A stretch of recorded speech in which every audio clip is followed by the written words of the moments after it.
பார்க்க போறோம். நாம் கர்த்தருக்கு யார், கர்த்தர் நமக்கு யார், நமக்கும் கர்த்தருக்கும் பலவிதமான உறவு முறைகள் தொடர்பு முறைகள் உண்டு. அதைத்தான் நான் உங்க வேதத்தில் நாங்கள் பார்க்க போறோம்.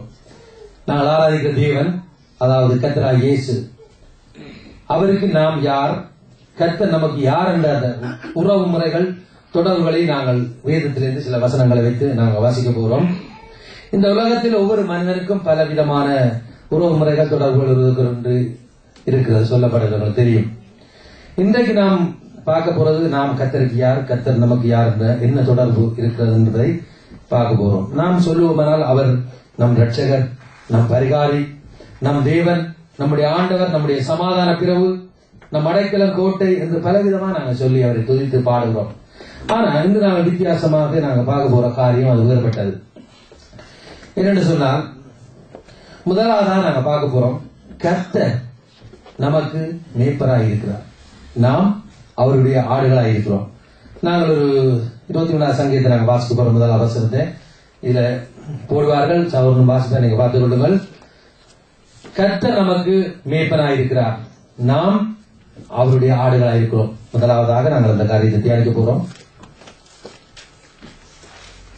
நான் வாசிக்கிறேன். கர்த்தரின் மேய்ப்பராய் இருக்கிறார், நான் தாழ்ச்சியை அடையேன் என்று தாவீதுடைய சங்கீதத்தை நாங்கள் பார்க்கிறோம். 23 சங்கீதத்தை வாசிச்சா தெரியும். இதுல தாவீது சொல்லுகிறார், கர்த்தரின் மேய்ப்பராய் இருக்கிறார், நான் தாழ்ச்சி அடையேன் என்று. ஏன் அவர் சொல்லுகிறார் என்று சொன்னால், உண்மையாக நல்ல மேய்ப்பன் தனக்கு இருக்கிறபடியால் தான் தாழ்ச்சி அடைந்து போவதில்லை என்று அந்த சங்கீதக்காரன் சொல்றார். உங்களுக்கு இதுவும் தாவீது ராஜா முன்பு ஒரு ஆடு மேய்க்கிறவனாய் இருந்தவன். அந்த அனுபவங்கள் அவனுக்கு நன்கு தெரியும். ஆடுகளை எவ்வளவு கவனமாய் நடத்த வேண்டும் என்று அறிந்தவன். அதனால்தான் அவர் சொல்லுகிறார், கர்த்தரின் மேய்ப்பராய் இருக்கிறார் என்று. ஆகவே கர்த்தர் மேய்ப்பர் என்று அவர் சொன்னால், அவன் அவருடைய ஆடு என்ற அந்த அர்த்தம். என்னன்னு சொன்னால், நல்ல மேய்ப்பருக்கு நல்ல, அதாவது அவருடைய ஆடுகளா இருக்கிறேன் சொல்ல. அதனால தான் அவன் சொல்றார், நான் கர்த்தர் மேய்ப்பராக அந்த ஆட்சி அடைய என்று சொல்லி. ஆகவே அவன் ஒரு இடையன், அதாவது மேய்ப்பன் சொன்னா உங்களை ஆடு மேய்க்கிறவனாக தான் தாவீது இருந்த ஒரு ராஜா வந்தவன். அந்த ஆடுகளை மேய்த்த அவன் தான் ராஜா வந்தவர்கள் சொல்றார், தன்னுடைய மேய்ப்பன் கர்த்தர் என் மேய்ப்பராக நான் தாட்சி அடைய. அப்ப தாவீது அவருடைய கர்த்தருடைய ஆடுன்னு தான் சொல்லப்படும். அதனால தான் அது நமக்கும் அவர் நல்ல மேய்ப்பராக இருக்கிறார், நாம் அவருடைய ஆடுகளாய் இருக்கிறோம். வேதத்தில் எத்தனை வசனங்களை வார்த்தை தெரியும். அவர் நம்மை பசுமையான புல் வழியில் நடத்துகிறார், அமர்ந்த தண்ணீர் அண்டையில் நடத்துகிறார். சங்கீதம் 23 2வது வசனங்களை பார்க்கலாம். அவர் என்னை புல்லுள்ள இடங்களில் வைத்து அமர்ந்த தண்ணீர் நடத்துகிறார் அப்படி சங்கீதக்காரர் சொல்லுகிறார். ஆகவே அது மட்டுமல்ல, நம்ம ஆத்மாவை தேடி நீதியின் பாதையிலே நடத்துகிறார் அந்த சங்கீதக்காரன் சொல்லுகிறார். நாம் மரண இருளின் பாதையில் நடந்தாலும் பயப்பட தேவையில்லை, அவர் நம்மோடு இருக்கிறார். அப்படித்தான் நம்மோடு இருக்கிறார் தேவன். அப்படி இருக்கிறபடியா தான் நம்ம இந்த இடத்துல வந்திருக்கோம். ஆகவே இந்த 23 சங்கீதத்தில் சொல்லப்பட்ட காரியம், ஒரு மேய்ப்பன் தன் ஆடுகளை எப்படி நடத்துவான் என்பதை பார்க்கலாம். நம்மையும் தேவன் அதன்படிதான் நடத்துறார். உங்களுக்கு தெரியும், சாதாரணமா ஒரு ஆடு மேய்ப்பவனை நாம் ஊரில் பார்த்திருக்கிறோம். நம்ம எல்லாருக்கும் தெரியும், பார்த்து நாங்களும் மேய்த்திருக்கிறோம். அந்த மேய்ப்பன் தன் ஆடுகளை வெறும் காய்ந்து போன ஒரு புல்லுள்ள இடத்திலே அவன் மேய்க்க மாட்டான். அது மற்றவங்க காணியா இருந்தாலும் நல்ல புல்லு பசுமை உள்ள இடத்தை தான் அவன் மேய்க்கிறான்.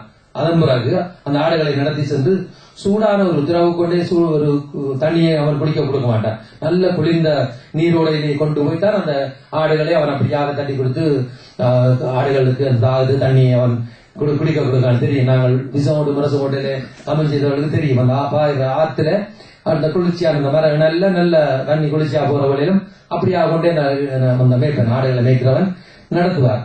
மற்றது அது மட்டுமல்ல, கெட்ட மிருகங்கள் ஆடுகளை திருண்டாதபடிக்கு அவைகள் மேல் எப்பொழுதும் அவன் கவனமாயிருப்பான்.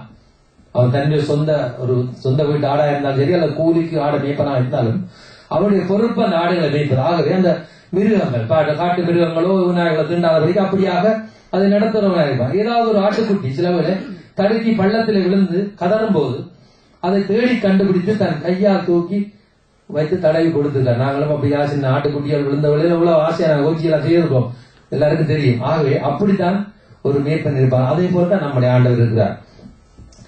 நீதிமொழிகள் 27 அதிகாரம் 23 வசனம் சொல்றது, உன் ஆடுகளின் நிலைமை நன்றாய் அறிந்து கொள், உன் மந்தைகளின் மேல் கவனமாயிரு என்று வேத வசனம் சொல்றது. அப்ப ஆண்டவர் நம்முடைய நல்ல மேய்ப்பன் தன்னுடைய மந்தை மேல, அதாவது சபையாக மந்தை மேல கவனமாயிருக்கிறார். வேதம் சொல்றது, உன் ஆடுகள் நிலைமையை நல்லா அறிந்து கொள்ளண்டு. எங்களுக்கு தான் சொல்லப்பட்டது. ஆனால் ஆண்டவர் நம்முடைய ஆடுகளாகிய நம்மை நன்கு அறிந்திருக்கிறார். அதே போலதான் நம் கர்த்தர் நல்ல மேய்ப்பனா நமக்கு இருக்கிறார். தாவீது சொல்லும்படி கர்த்தரின் மேய்ப்பராக நான் தாழ்ச்சி அடைய மாட்டேன். நாம் மரண இருளில் பள்ளத்தாக்கில் நடந்தாலும் பயப்பட தேவையில்லை. அவருடைய கோலும் தடியும் நம்மை தேற்றும். அவர் நம்மோடு இருக்கிறார். அவருடைய அபிஷேகம் நமக்குள்ள இருக்கிறது. எவ்வளவுதான் எங்களுக்கு ஆபத்தான பொல்லாத காரியம் அவருடைய அபிஷேகம் இருக்கிறபடியா நாங்கள் அதை பாதுகாக்கப்படுகிறோம். கொடியவர்கள் நம்மை தீண்டாதபடிக்கு தேவன் நம்மோடு இருக்கிறார். அனுதினமும் நம்மை நடத்துகிறார். அப்படிப்பட்ட ஆண்டவர் நல்ல மேய்ப்பனாய் கர்த்தர் தாவீதுக்கு மட்டுமில்லை நமக்கும் இருக்கிறார். ஆகவே கர்த்தர் நம்முடைய மேய்ப்பர். அதான் அந்த உறவு. நாங்கள் அவருடைய ஆடுகளாய் இருக்கிறோம். ஆண்டவர் சொன்னார், நானே நல்ல மேய்ப்பன் என்று. நல்ல மேய்ப்பன் ஆடுகளுக்காக தன் ஜீவனை கொடுக்கிறான். வேதத்தில் நாங்கள் வாசிக்க போகிறோம். நாங்கள் வாசிப்போம். யோவான் 10ஆம் அதிகாரம் 1-11 வரை சீக்கிரம் வாய்தான் நேரத்துக்குள்ள நாங்கள் முடிக்கலாம். ஆண்டவர் சொல்றார், நல்ல மேய்ப்பன் தன் ஆடுகளுக்காக தன் ஜீவனை கூட கொடுக்கிறான். 10ஆம் அதிகாரம் 1-11 வரை.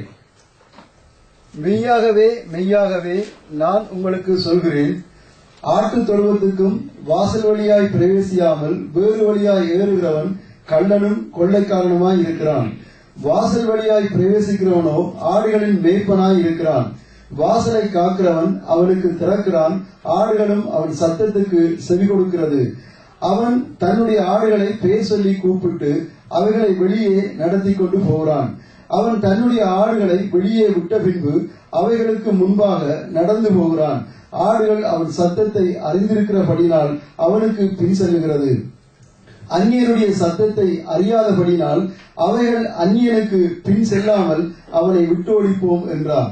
இந்த உவமையை இயேசு அவர்களுடைய சொன்னார். அவர்களோ அவர் சொன்னவர்களின் கருத்தை அறியவில்லை. ஆதலால் இயேசு மறுபடியும் அவர்களை நோக்கி, நானே ஆடுகளுக்கு வாசல் என்று மெய்யாகவே மெய்யாகவே உங்களுக்கு சொல்கிறேன். எனக்கு முன்னே வந்தவர்கள் எல்லாரும் கள்ளரும் கொள்ளைக்காரருமாய் இருக்கிறார்கள். ஆடுகள் அவர்களுக்கு செவி கொடுக்கவில்லை. நானே வாசல். என் வழியாய் ஒருவன் உட்பிரவேசித்தால் அவன் இரட்சிக்கப்படுவான். அவன் உள்ளும் புறமும் சென்று மேய்ச்சலை கண்டடைவான். திருடன் திருடவும் கொல்லவும் அழிக்கவும் வருவானே என்று வேறொன்றுக்கும் வரான். நானோ அவைகளுக்கு ஜீவன் உண்டாயிருக்கவும் அது பரிபூர்ணம் அடையவும் வந்தேன். நானே நல்ல மேய்ப்பன். நல்ல மேய்ப்பன் ஆடுகளுக்காக தன் ஜீவனை கொடுக்கிறான். ஹல்லேலூயா. நல்ல மேய்ப்பன் தன் ஆடுகளுக்காக ஜீவனை கொடுக்கிறான். வாசல் வழியாய் பிரவேசிக்கிறவன் ஆடுகளின் மேய்ப்பனாய் இருக்கிறானா. வேறு வழியாய் வருகிறவன் கள்ளரும் கொள்ளைக்காரன் என்று சொல்வதை விதத்தில் பார்க்கலாம். ஆடுகள் மேய்ப்பனுடைய சத்தத்தை கேட்கிறதாம். நல்ல மேய்ப்பனுடைய சத்தத்தை ஆடுகள் கேட்க வேண்டாம். அவன் அப்படியாக பழக்கி வைத்திருப்பான். அவன் தன்னுடைய ஆடுகளை பேர் சொல்லி கூப்பிடுவார். அதன் பின் அதை நடத்தி சொல்கிறான். ஆடுகள் அவனுடைய சத்தத்தை அறிந்திருக்கபடியால் அவனுக்கு பின் செல்கிறான். ஒரு நல்ல தன்னுடைய மேய்ப்பனை அந்த ஆடுகள் அறிந்தபடியால் கள்ளனும் கொள்ளைக்காரனும் கூப்பிடுற வேலையில் இல்ல, தன்னுடைய மேய்ப்பன் கூப்பிடுற அந்த ஆடுகளுக்கு தெரிந்து அது அப்படியே பின் செல்கிறான் என்று நாங்கள் பார்க்கிறோம். அவர் சொல்லுகிறார், நானே நல்ல மேய்ப்பன் என்று அவர் சொல்வதை நாங்கள் வேறு பார்க்கிறோம். திருடன் திருடவும் கொல்லவும் அழிக்கவும் வருகிறான் என்று வேறொன்றுக்கும் வரான். நானோ அவைகளுக்கு ஜீவன் உண்டாயிருக்கவும் அது பரிபூர்ணப்படவும் வந்தேன் என்றார்.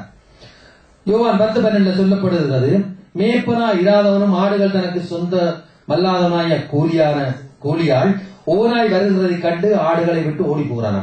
அப்பொழுது ஓனாய் ஆடுகளை கூறி அவளை சிதறடிக்க வேண்டும். பாருங்க, கூலிக்காக மேய்ப்பனாய் இருக்கிறான். ஓனாய் வருவதை கண்டு தன் ஜீவனை காக்கும்படியாக ஆடுகளை விட்டு ஓடி போறான். ஓனாய் அவர்களை சிதறடிக்க வேண்டும் சொல்லுவது. ஆகவே நல்ல மேய்ப்பன் இருக்கிறவர்களையும் அந்த ஆடுகளுக்கு பாதுகாப்பு. அவர்தான் நம்முடைய ஆண்டவர். அவர் நமக்கு எங்களுக்கு நல்ல மேய்ப்பனா இருக்கிறபடிதான் இந்த உலகத்தில் பாருங்க, நாங்கள் இன்றைக்கு அழிந்து எப்படியோ போயிருப்போம். எங்களுக்கு தெரியாமலே தெரியும் ஆபத்துக்கள். நாங்கள் ரோட்டால போறவர்களும் சரி, இல்ல வீட்டுல தூங்குறவர்களும் சரி, இல்ல வேலை செய்யற சரி, எதுவா இருந்தாலும் இந்த இடத்துலயே ஆகுது கூட பாருங்க, நிலநடுக்கம் கூட வந்து எத்தனை பேர் அழிந்திருக்கார்கள் கேட்டில. ஆகவே அப்ப ஆண்டவர் நல்ல மேய்ப்பனா இருக்கிறபடியால் எங்களுக்கு எந்த உலகத்துல எந்த காரியம் இல்லாதவருக்கு அவர் நடத்துறாரு. அதனால்தான் அவர் சொல்ற, நானே நல்ல மேய்ப்பன், என்னுடைய வேலை நான் அறிந்தும் என்னுடைய வேளால் அறியப்பட்டு இருக்கிறேன். அவரும் அறிந்திருக்கிறார் தன்னுடைய ஆடுகளை பற்றி. என்னுடைய வேளாலும் நான் அறியப்பட்டிருக்கேன். தன்னை நல்ல மேய்ப்பன் அந்த ஆடுகள் சொல்லுகின்ற ஆடுகளுக்காக என் ஜீவனை கொடுக்கிறேன் என்று சொன்னார். ஆகவே கர்த்தர் நமக்கு நல்ல மேய்ப்பனாய் இருக்கிறார். நாம் ஆடுகளாய் இருக்கிறோம்.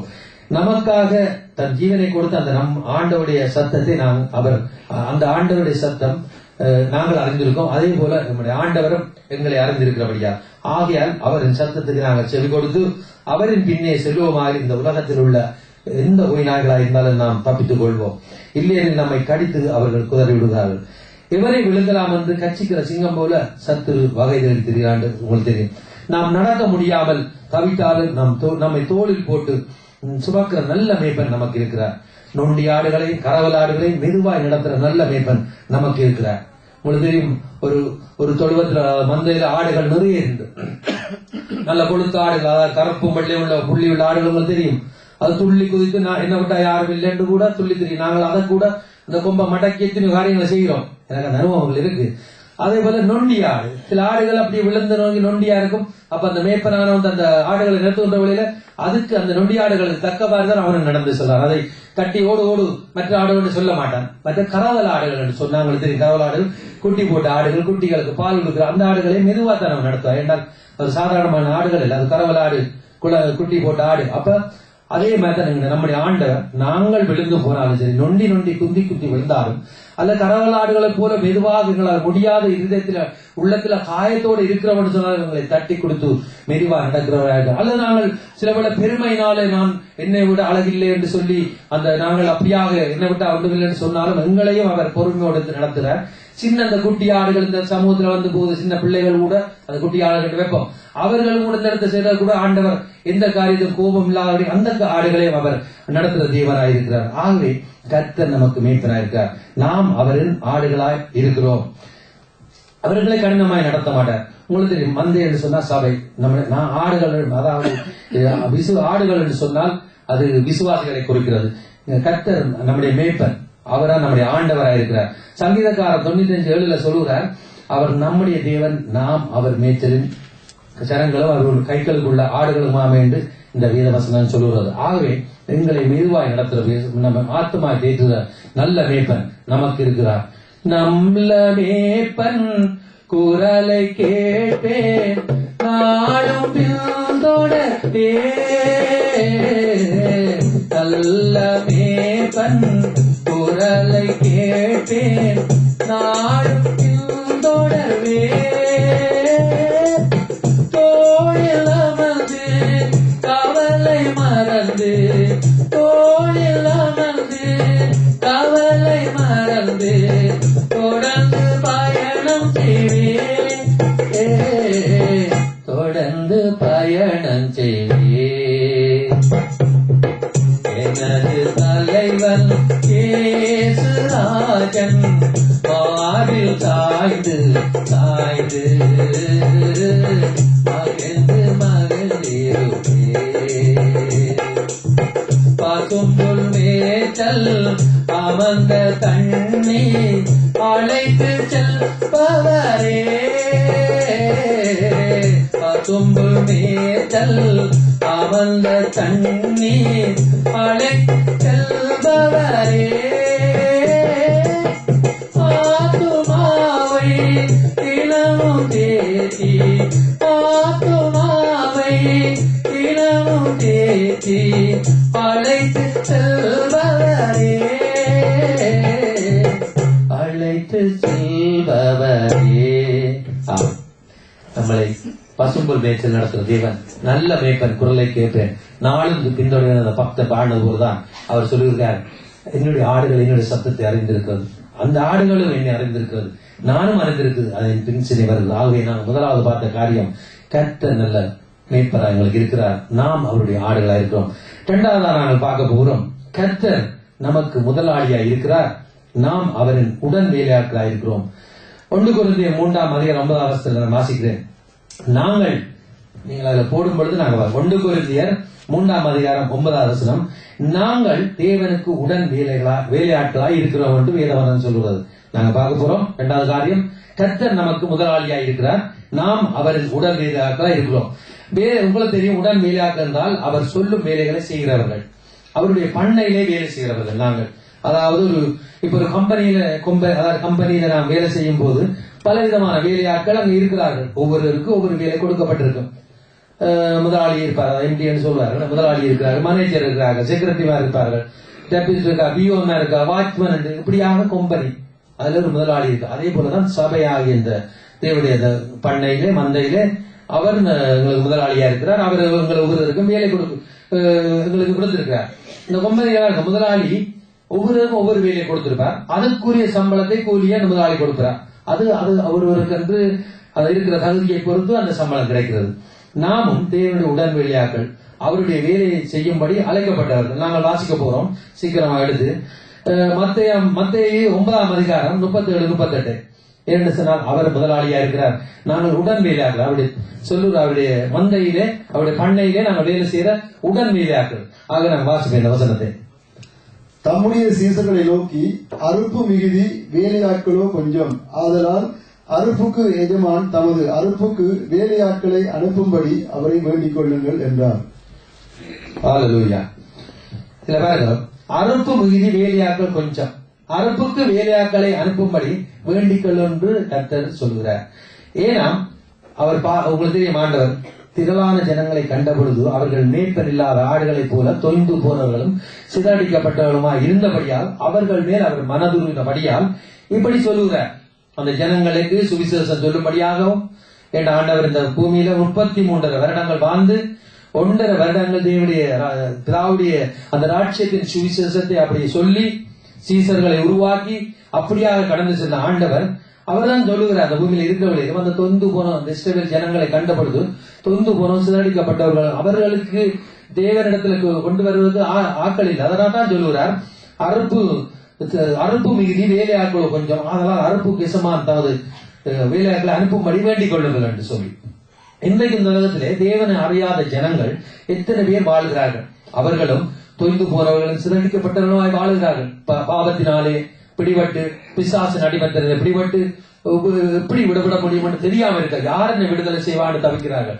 ஆனாலும் அந்த கர்த்தராகிய ஆண்டவர் தான் விடுதலையாக்க முடியும். அதனால தான் அவர் இந்த பூமியில் இருக்க சீசர்களுக்கு சொல்லி இன்றைக்கும் உங்களுக்கு சொல்லுகிறார், இந்த ஜனங்களுக்கு அறுப்பு மிகுதி, வேலையாட்கள் கொஞ்சம், அறுப்புக்கு வேலையாட்கள் தேவைப்பட்டு இருக்கிறபடியால் எசமான என்ன வேண்டிக் கொள்ளுங்கள், வேலையாட்கள் அனுப்பி வேண்டிக் கொள்ளுங்கள் எசமான என்று சொல்லி. ஆகவே இந்த உலகத்திலே இருக்கிற ஜனங்களுக்காக தேவன் அதனால்தான் எங்களை அவர்களுக்கு சுவிசேஷம் சொல்வதற்காக எங்களை தெரிந்து கொண்டார் என்று பார்க்கிறோம். அவருடைய உடன் வேலையாக்கள் எங்களை தெரிந்து கொண்டார்.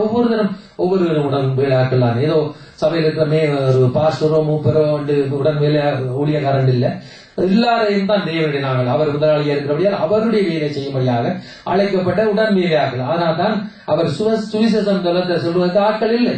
அதனால தான் கர்த்தர் அந்த வேலைக்காக எங்களை அழைத்தார். மத்தேயு 28ஆம் அதிகாரம் 19-20 நாங்கள் சீக்கிரம் மத்தேயு 28ஆம் அதிகாரம் 19-20 சீக்கிரம் வாசிங்கள்.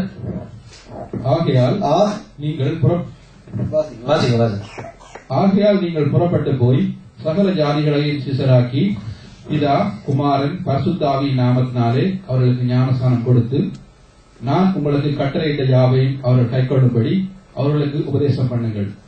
இதோ உலகத்தின் முடிவு பரியந்தம் சகல நாட்களிலும் நான் உங்களோடு கூட இருக்கிறேன். ஆமென். ஹல்லேலூயா. அவர் சொல்லுகிறார், புறப்பட்டு போங்கள், சகல ஜாதிகளை சீராகி அவர்களுக்கு ஞானஸ்நானம் கொடுத்து நான் கட்டளையிட்டவர்களை கைக்கொள்ளும்படி உபதேசம் பண்ணுங்கள் என்று தன்னுடைய சீடர்களுக்கு அவர் கட்டளையிடுகிறார். நமக்கும் இந்த நாட்களிலே கர்த்தர் கட்டளையிட்டிருக்கிறார், அறுப்பு மிகுதி, வேலையாட்கள் கொஞ்சம் என்று சொல்லுகிறார். ஆகவே கர்த்தர் நமக்கு முதலாளியா இருக்கிறார், நாம் அவருடைய உடன் வேலையாட்கள். அவர் நமக்கு வேலை கொடுக்கிறார். ஆகவே இந்த உலகத்திலே நாம் இருக்கும் வரை நம்முடைய கர்த்தரின் வேலையை நாம் செய்ய வேண்டும். அவருடைய பண்ணையாகிய திருச்சபையில் நாம் இருக்கிறோம். அவர் எங்கள் ஒவ்வொருவருக்கும் ஒவ்வொரு வேலையை, அதாவது பொறுப்பை கொடுத்திருக்கிறார். நாம் அதன்படி அவருக்கு உண்மையுள்ள ஊழியக்காரராக இருந்து உத்தமமாய் அவரின் வேலையை நாங்கள் செய்ய வேண்டும் என்பதுதான் அவரின் சித்தமாய் இருக்கிறது. ஒருவர் எல்லா வேலையும் செய்வதல்ல, ஒவ்வொருவரும் ஒவ்வொரு வேலையை செய்ய வேண்டும். இது கடைசி காலமாக இருக்கிறபடியா கர்த்தருடைய வருகை சீக்கிரமாய் வருகிறது. அவருடைய ஊழியத்தை நாம் செய்ய வேண்டும். அவர் பார்த்துக் கொள்ளட்டும், அவர் தானே அதுக்கு தகுதி, அவர் பார்த்துக் கொள்ளட்டும். என்னால முடியாது சொல்ல முடியாது. தேவன் எங்களுக்கு கர்த்தர் முதலாளியா இருப்பார்னு சொன்னால் அவருடைய வேலை செய்யும்படியா அந்த பூமியிலே எங்களை தெரிந்து கொண்டவர் உடன் வேலையாக இருக்கிறோம். நாங்கள் சாட்டு போக்கு சொல்லக்கூடாது. தேவனுக்கு கண்டு நாங்கள் ஏதாவது ஒரு காரியத்தை நாங்கள் செய்கிற உடன் வேலையாக இருக்க வேண்டும். நாம் செய்யும் வேலைக்கு அவர் தன்னையே பலியாக கொடுத்து விட்டார். உங்களுக்கு தெரியும், நாம் உயிரோடு இருக்கும் வரை அவரின் உடன் வேலையாக்களா இருப்போம். அவர் எங்களுக்கு ஒரு முதலாளி ஒரு கம்பெனியில வேலை செய்தால் ஒவ்வொருக்கு கூலி கொடுப்போம்னு நான் சொன்னேன். கர்த்தர் என்ன கூலி கொடுக்கிறார்? தம்முடைய ரத்தத்தையே அந்த சிலுவையிலே கிரியமாய் கொடுத்திருக்கிறார். அதை கொடுத்து அந்த பரிசுத்த ரத்தம் கடைசி தொட்டு ரத்தம் வரை அந்த சிலுவையிலே அந்த கிரியமாய் கூலியாய் கொடுத்து அந்த பிசாசில இருந்து எங்களை விடுதலையாகி இன்றைக்கு தன்னுடைய பிள்ளைகளாய் இருக்கிறார், தன்னுடைய வேலையை செய்யும்படியா. ஆகவே 5 தாலந்து 2 தாலந்து ஊழியக்காரனை போல் உண்மையும் உத்தமும் உள்ள ஊழியக்காரர் நாங்கள் இருப்போம்.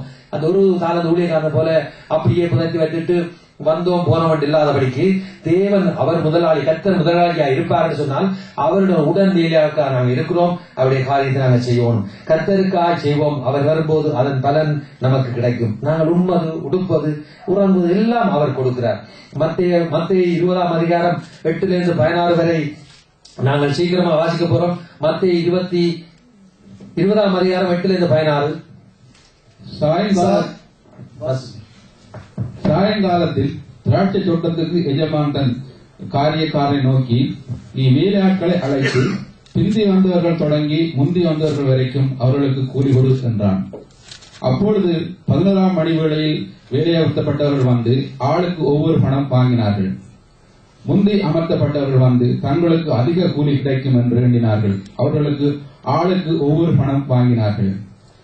வாங்கிக் கொண்டு வீட்டெஜமானை நோக்கி, பிந்தி வந்தவர்களாகிய இவர்கள் 1 மணி நேரம் மாத்திரம் வேலை செய்தார்கள். பகலில் கஷ்டத்தையும் வெயிலில் உஷ்ணத்தையும் சகித்த எங்களுக்கு இவர்களை சமமாக்கினீரே என்று முறுமுறுத்தார்கள். அவர்களில் ஒவ்வொருவனுக்கும் அவர் பிரதியுத்தரமாக, சிநேகிதனே, நான் உனக்கு அநியாயம் செய்யவில்லை. நீ என்னிடத்தில் ஒரு பணத்துக்கு சம்மதிக்கவில்லையா? உன்னுடையதை நீ வாங்கிக் கொண்டு போ. உனக்கு கொடுத்தது போல பிந்தி வந்தவனாகிய இவனுக்கும் கொடுப்பது என்னுடைய இஷ்டம். என்னுடையதை என் இஷ்டப்படி செய்ய எனக்கு அதிகாரம் இல்லையா? நான் தேளனாய் இருக்கிறபடினால் நீ வண்டனாய் இருக்கலாமா என்றார். இவ்விதமாய் பிந்தினோர் முந்தினோராயும் முந்தினோர் பிந்தினோராயும் இருப்பார்கள். அழைக்கப்பட்டவர்கள் அநேகர், தெரிந்து கொள்ளப்பட்டவர்களோ சிலர் என்றார். அல்லேலூயா.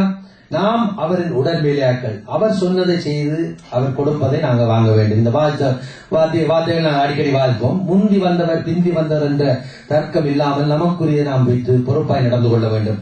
மற்றவர்களுக்கு கொடுப்பது கொடுக்காதது கர்த்தருடைய இஷ்டம். நாம் கொஞ்சத்தில் உண்மையா இருப்போம். உங்களுக்கு நாங்கள் வாசித்தோம். அந்த 1 மணி அப்படியா முன்னுக்கு போனவர்களுக்கும் அதே கூலிதான் கிடைக்கிறது.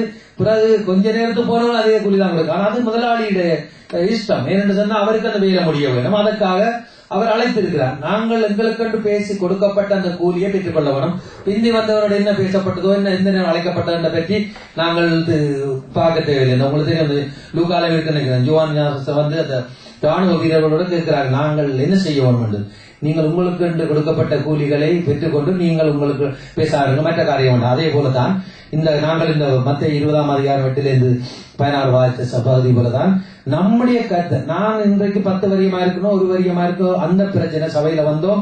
தேவன் எங்களை அழைக்கிறார் என்று சொன்னால் எங்களுக்கு தெரியும். அவருடைய உடன் வேலையாக்களை நாங்கள் ஏதாவது ஒன்று செய்ய வேண்டும். அவர்கள் பார்த்துக் கொள்ள வேண்டும் என்று நாங்கள் சொல்லக்கூடாது. மத்திய 24ஆம் அதிகாரம் 45 to 51 வரை நான் சீக்கிரம் வாசிக்கிறேன். 24ஆம் அதிகாரம் 45-52 வரை. ஏற்ற வேளையிலே தன் வேலைக்காரருக்கு போசனம் கொடுத்து அவர்களை விசாரிக்கும்படி எசமான் வைத்த உண்மையும் இதுவுள்ள ஊழியக்காரன் யாவர். எசமான் வரும்பொழுது அப்படி செய்கிறனாய் காணப்படுகிற ஊழியக்காரனே பாக்கியவான். தன் ஆட்சிகள் எல்லாவற்றின் மேலும் அவரை விசாரணைக்காரனாக வைப்பான் என்று மெய்யாவை உங்களுக்கு சொல்கிறேன். அந்த ஊழியக்காரனோ பொல்லாதவனாய் இருந்து நாண்டவன் வர நான் செல்லும் என்று தன் உள்ளத்திலே சொல்லிக்கொண்டு தன் உடன் வேலைக்காரை அடிக்க தொடங்கி வெறியரோடு புசிக்கவும் குடிக்கவும் தலைப்பட்டால் அந்த ஊழியக்காரன் நிலையாத நாளில் அறியாத நாளிலும் அவருடைய எசமான் வந்து அவனை கடினமாய் தண்டித்து மயக்கோடு அவனுக்கு பங்கை நியமிப்பார். அங்கே அழுகையும் பற்கடியும் உண்டாயிருக்கும் என்று பார்க்கிறோம். உங்களுக்கு தெரியும் இந்த காரியம். அப்ப அந்த எசமான் ஏற்படுத்தியிருக்காரு, உடன் வேலையாக்க ஏற்படுத்திக்கவில்லை. அவன் தன்னுடைய மற்ற உடன் வேலைக்காரர்களை இப்படி கடினமாய் நடத்துற வேலையிலும் அந்த எசமான் வந்து என்ன அவனுக்கு செய்யறாங்க, வேலையும் இல்லாமல் அவனை போய் அப்படியா கடினமா அழுகை பற்படி உள்ள இடத்துல போடணும். ஆகவே என்ன ஆண்டவர் முதலாளியா இருக்கிறாண்டா, நாங்க உடன் வேலையாக்காண்டா உண்மை உத்தமமாய் அவருக்கு நாங்கள் கொடுக்கப்பட்ட காரியத்தில் உண்மையா இருந்து நாங்கள் செய்வோமானால் தேவன் எங்களை ஆசீர்வதிக்கிறார், தேவராக. ஆகவே நாங்கள் வாசித்தபடி நாங்கள் சாட்டுப்போக்கு சொல்லாதபடி இந்த நாளை அரபு மிகுதி வேலையாக்கள் கொஞ்சமா இருக்கிறபடியால் தேவன் இந்த உலகத்திலே எல்லா ஜனங்களையும் நேற்று அன்றும் மாறாத தேவன், அன்று இஸ்ரவேல் ஜனங்களை கண்டு மனதுணின தேவன் இன்றும் இந்த பூமியில் எத்தனையோ ஜனங்களை பார்த்து அழிந்து போற ஜனங்களை, தேவன் அறியா வாழ்கிற ஜனங்களை பார்த்து எங்களுக்கு சொல்லுகிறார். அந்த ஜனங்களுக்கு போய் சுவிசேஷம் சொல்லி அவர்களை சீசராக்கும்படியாக ஒருவருமே இல்லை என்று சொல்லி உங்களுக்கு தெரியும் யாரை நான் அனுப்புகிறேன் என்று ஏசாயோட பேசின காரியங்கள் உண்டு. அதுக்காக தான் எங்களை தன்னுடைய உடன் வேலையாக்களா எங்களை ஆண்டவர் அப்படி அழைத்திருக்கிறார். அதற்கு எங்களுக்கு கூலி கொடுத்திருக்கிறார். அவர் சிலுவையிலேயே அந்த ரத்தத்தை சிந்தி அந்த கூலியை கொடுத்து விட்டுருக்கார். அப்ப நாங்கள் இலவசமாய் இந்த ரட்சிப்பை பெற்று நாங்கள் அந்த இலவசமாய் தேவனுடைய ரட்சிப்பை மற்றவர்கள் அந்த சுவிசேஷத்தை கொண்டு செல்ல வேண்டும். அப்படிப்பட்ட உடன் ஊழியக்காரராக நாங்கள் இருப்போம். அல்லேலூயா. அடுத்தது நாங்கள் 3வது காரியம், கர்த்தர் நமக்கு தகப்பனாய் இருக்கிறார், நாம் அவருடைய பிள்ளைகளாய் இருக்கிறோம். ரோமர் 8:16 சீக்கிரமா வாசிப்போம். கர்த்தர் நமக்கு தகப்பனாய் இருக்கிறார், நாம் அவருடைய பிள்ளைகளாய் இருக்கிறோம். இந்த ஒவ்வொரு காரியங்களும் இது 3வது காரியம். தேவ அனுப்பவான்னு சொன்னால் ஒவ்வொருக்கும் ஒவ்வொரு பெரிய பிரசங்கம் வரும். ஆனா நான் எல்லாவற்றையும் சுருக்கமா எடுத்து இந்த நாளில் தேவன் கொண்டு வர தந்த கிருபைகளுக்கு நன்றி. வாசிப்போம். ரோமர் 8:16. நாம் தேவனுடைய பிள்ளைகளாக இருக்கிறோம் என்று ஆவியானவர் தாமே நம்முடைய ஆவியோடு கூட சாட்சி கொடுக்கிறார். அல்லேலூயா. நாம் தேவனுடைய பிள்ளைகளாய் இருக்கிறோம் என்று ஆவியானவர் தாமே சாட்சி கொடுக்கிறார் பார்க்கிறோம். அப்ப நாங்கள் அடுத்தடுத்த வசனங்களை வாய்த்த ரோமர் 8:16. அடுத்த வசனங்களை பார்த்தா தெரியும். நாம் பிள்ளைகளானால் சுதந்திரமாமே, தேவனுடைய சுதந்திரம் கிறிஸ்துவுடன் சுதந்திரமாமே, கிறிஸ்துவுடனே கூட நாம் மகிமைப்படும்படி அவருடைய கூட பாடுபட்டால் அப்படி ஆகும் என்று சொல்லி, ஆகவே நாம் தேவனுடைய பிள்ளைகளாக இருக்கிறோம் என்று ஆவியானவர் நாமே சாட்சி கொடுக்கிறார் பார்க்கிறோம். நாம் பிள்ளைகளான சுதந்திரம் என்று அடுத்த வசனங்களை சொல்லுகிறது. ஏனென்றால் நாங்கள் இன்னும் அடுத்தது கீழே வாசிட்டு அப்பா பிதாவே என்று அழைக்கிற அந்த புத்திர சுவிகாரத்தின் ஆவியை அவர் கொடுத்திருக்கிறார், நாங்கள் பெற்றிருக்கிறோம். இதயத்துல இந்த 8ஆம் அதிகாரத்தில் கீழே இந்த வாய்க்கா பார்க்க தெரியும். அதனால் தான் ஆவியானவர் தாமே நம்முடைய ஆவியுடனே கூட சாட்சி கொடுக்கிறார், நாம் அவருடைய புத்திரர்கள், அவருடைய பிள்ளைகள் என்று சொல்லி. ஆவியானவரால் நடத்தப்படுகிற நாம் தேவனுடைய புத்திரர்களாய் இருக்கிறோம் என்று வேதம் நமக்கு சொல்லுகிறது. இந்த காரியங்களை நாங்கள் 8ஆம் அதிகாரம் கீழே வாய்ச்சா 14, 15, 16, 11 வாசித்த தெரியும். ஆகவே நாம் தேவனுடைய பிள்ளைகள் என்று வேதம் தெளிவாக கூறுகிறது. அவர் நமக்கு தகப்பனாய் இருக்கிறார், நாம் அவருடைய பிள்ளைகளாய் இருக்கிறோம். இந்த உலகத்தில் பிறந்த ஒவ்வொரு மனிதனுக்கும் தாய் தகப்பன் என்ற உறவுகள் உண்டு. இந்த பூமியில வாழும் வரைக்கும் எங்களை பெற்ற தாய் தகப்பன் நாங்கள் மறக்கவே கூடாது. அதை தேவனே ஏற்படுத்துகிறார். நீ யாருடைய வாய்த்துல பிறக்க வேணும், யார் உனக்கு தகப்பனாய் இருப்பார், யார் உனக்கு எல்லாத்தையும் தேவனுக்கு தாய் கற்பத்துமையில் அறிந்தபடியால் இந்த பூமியிலே எங்களுக்கு அப்பா அம்மாவை கொடுத்து அப்படியாக அவர்களுக்கு அந்த உறவுகளை எங்களுக்கு ஏற்படுத்தினார்கள். ஆனால் இந்த பூமியை விட்டு அந்த உறவுகள் கடந்து போகிற பிறகு எப்பொழுதும் நம்மோடு கூட இருக்கிற தகப்பன் இவர் ஒருதான். இந்த பூமியில வாழும் வரைக்கும் தான் எங்களுடைய தகப்பன் எங்களுடைய பெற்றோர்கள் நமக்கு உறவுகள் இருப்பார். ஆனால் அவர்கள் இந்த பூமியை விட்டு கடந்து போன பிறகு நாங்கள் அவர்களை தேடினாலும் கண்டுபிடிக்க முடியாது. ஆனால் அவர்கள் ரட்சிக்கப்பட்டு பதையோட பாதத்துல போனா நாங்கள் அங்கே போகும் பொழுது ஆண்டவரோடு அவர் கூட இருப்பார் காண முடியும். ஆனால் இந்த பூமியில வாழும் வரைக்கும் தான் எங்களுக்கு இந்த பெற்ற தாய் தகப்பன் எங்களோடு கூட இருப்பார்கள். நித்தியமாய் இந்த பரம தகப்பன் நம்மளுக்கு தகப்பனாவே இருக்கிறார், நாங்கள் அவருடைய பிள்ளைகளாக இருக்கிறோம். அது வரைக்கும் இந்த பூமிக்கு இந்த தகப்பன்கள் நாங்கள் எப்படி நடத்துகிறார்கள் பாருங்க. பரலோகத்தின் பிதா நமக்கு தகப்பனாய் இருக்கிறார். ஆனா அந்த பூமியில இருக்கிற எங்களோட தகப்பனார் அது வரைக்கும் எங்களை நல்ல அறிந்து நல்ல ஈவுகளை எங்களுக்கு தருகிறார்கள்.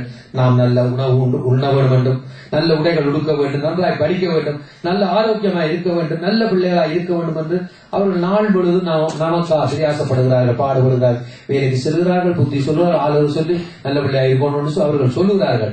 சில வேளை நாங்கள் எங்களுடைய பிள்ளைகளுக்காக சுயநலமாக கூட நாங்கள் நடந்து விடுவோம். எங்களுடைய பிள்ளைகள் நல்ல பேர் கேட்க வேணும், நல்ல புகழ் அடைய வேணும் என்று கூட ஏன்னா அப்படி நாங்கள் பெற்ற ரத்த உறவா இருக்கிறபடியே நாங்கள் அப்படியா இருக்கிறோம். ஆனால் நம்முடைய ஆண்டவர் அப்படி இல்லை, நேற்றும் என்றும் மாறாதவல்ல.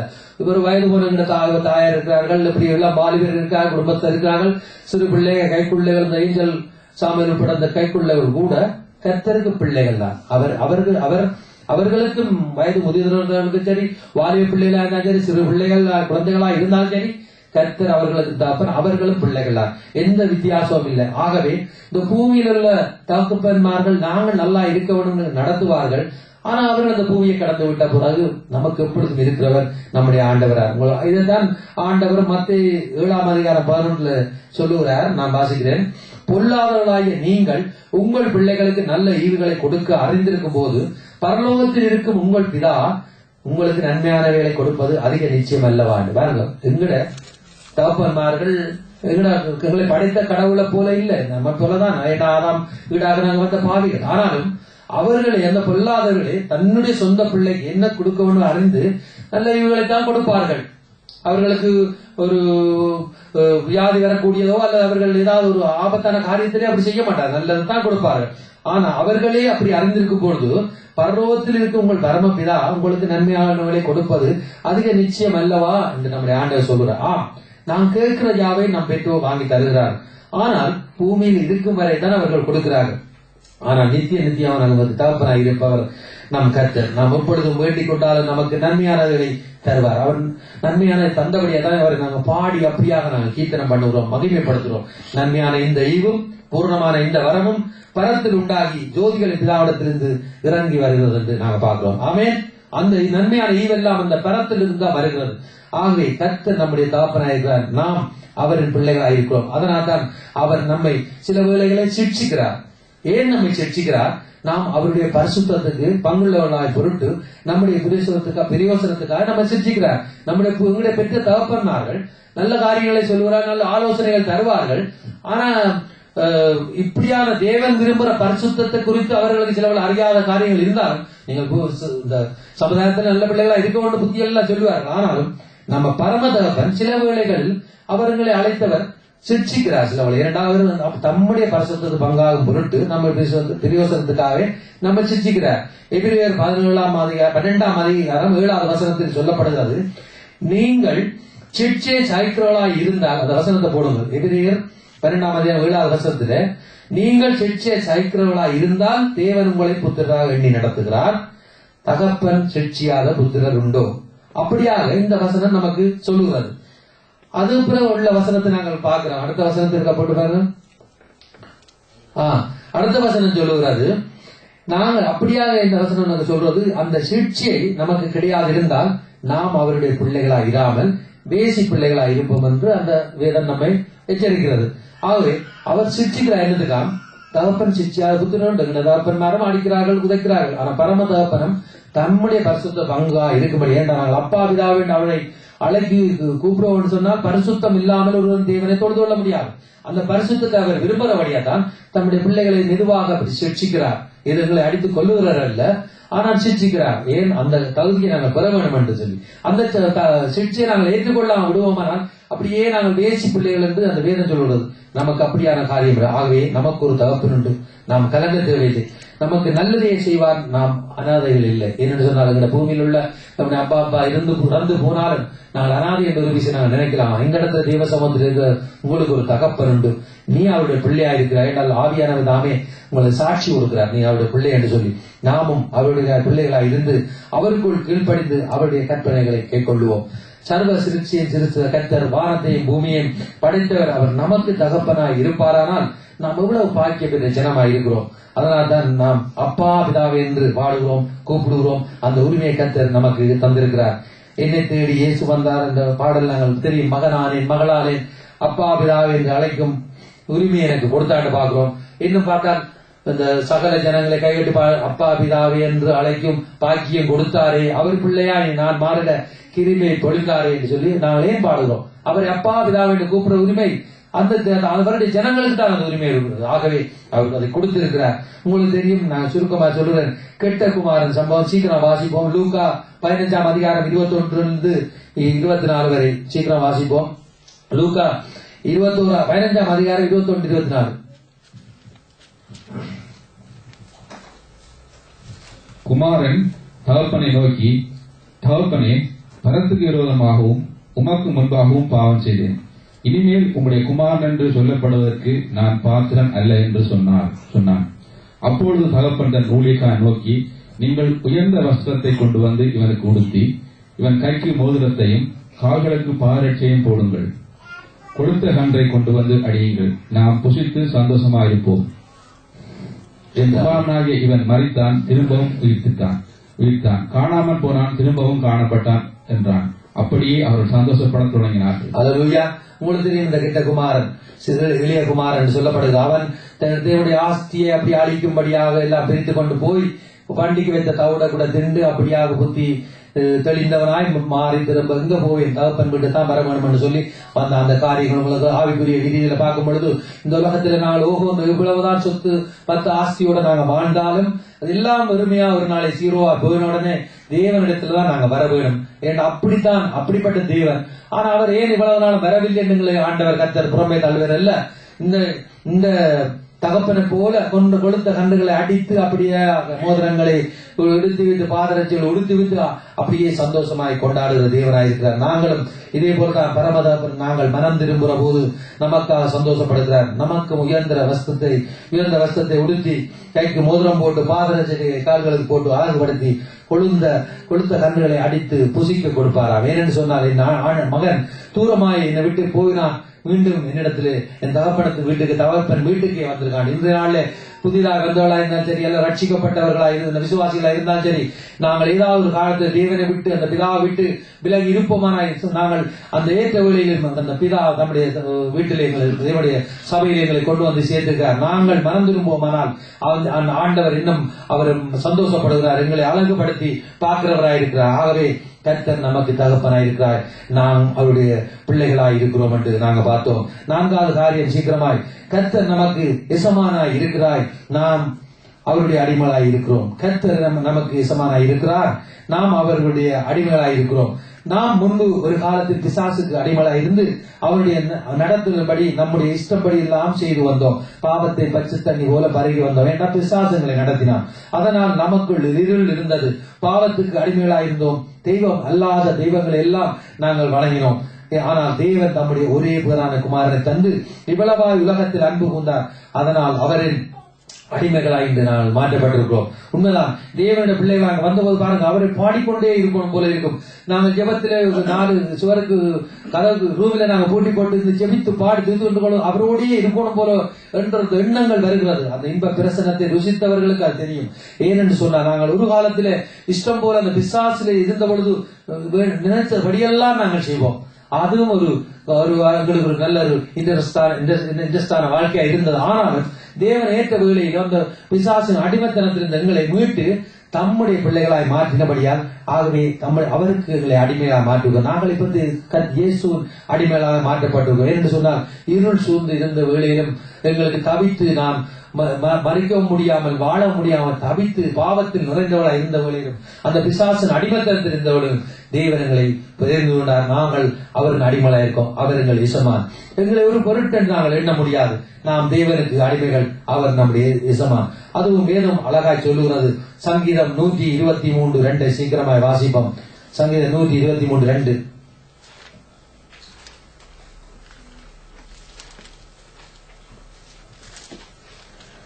இதோ வேலைக்காரன் கண்கள் தங்கள் எசமான்கள் கையை நோக்கி இருக்குமா போலவும், வேலைக்காரின் கண்கள் தன் எசமாட்டின் கையை நோக்கி இருக்குமா போலவும், எங்கள் தேவனாகிய கர்த்தர் எங்களுக்கு இரக்கம் செய்யும் வரைக்கும் எங்கள் கண்கள் அவரை நோக்கி இருக்கிறது. ஹல்லேலூயா.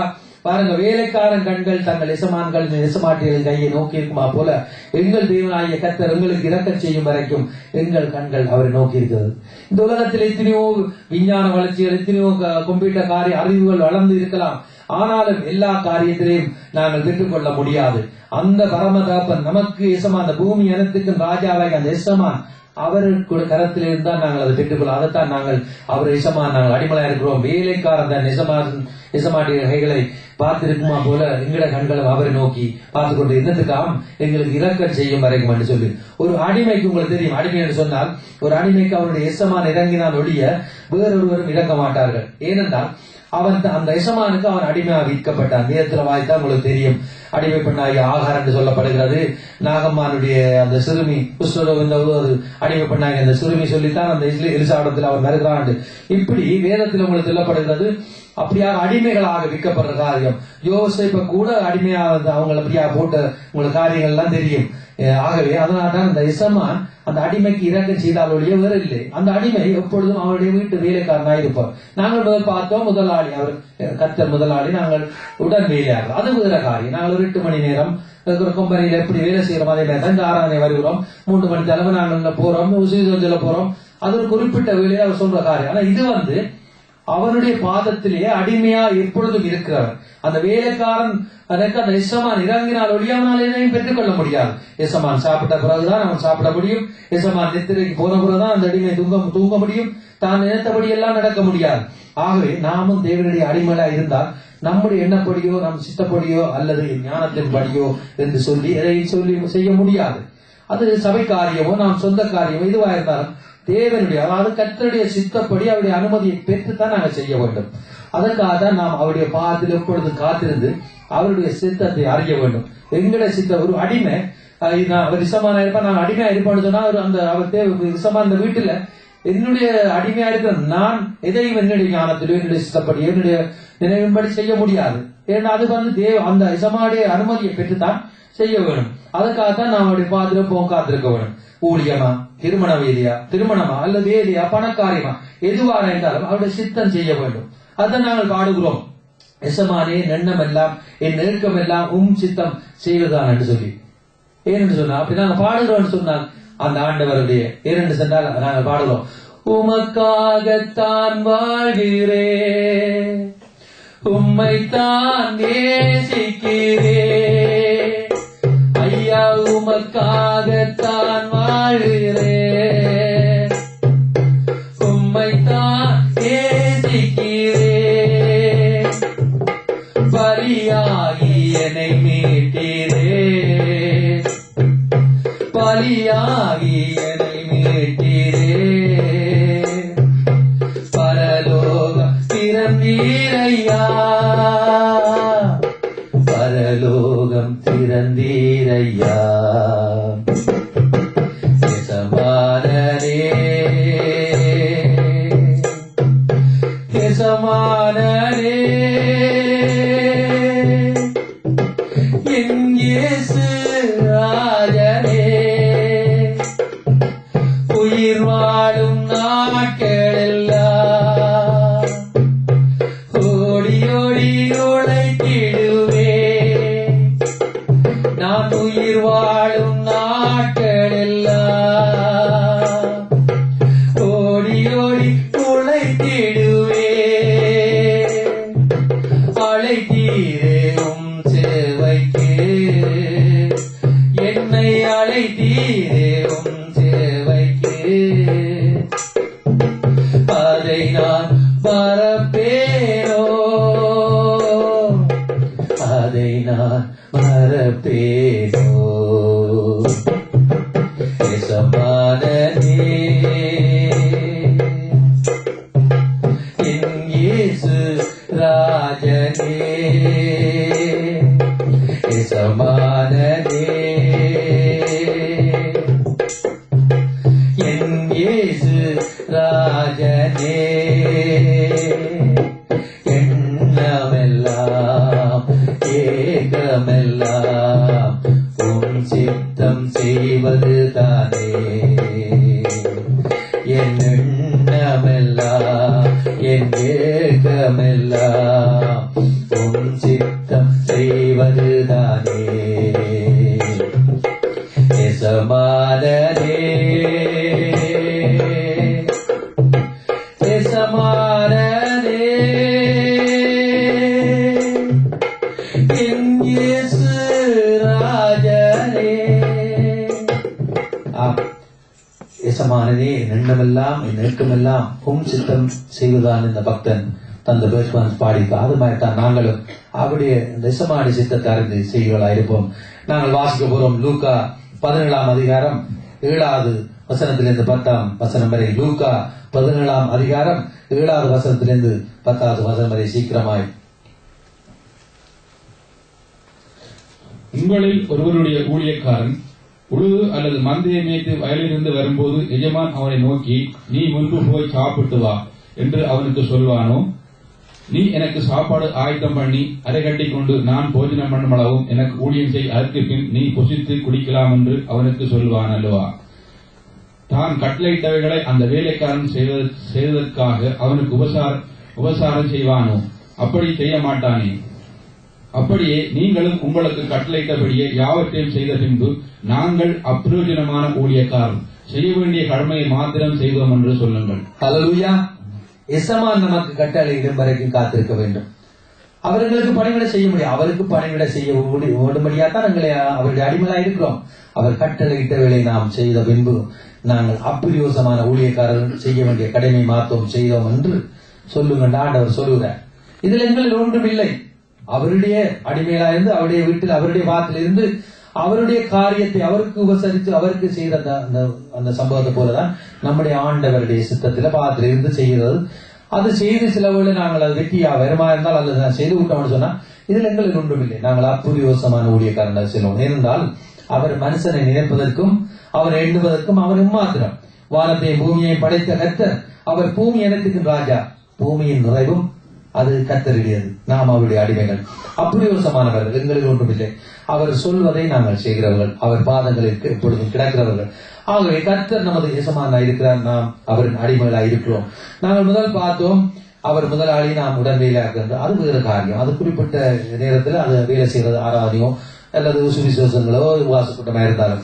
இது இப்ப பார்க்கிற காரியம் அது அவருடைய இருந்து அவருக்காக அவர் சித்தத்துக்காக காத்திருக்கிற அடிமைகள். அந்த அடிமைகள் எதையும் சுயமானவர்கள் இல்ல, சுயமா எதையும் செய்ய முடியாது. கடந்த நாட்களில் இந்த வாரப்படியான காரியங்கள் நாங்கள் பார்த்தோம்.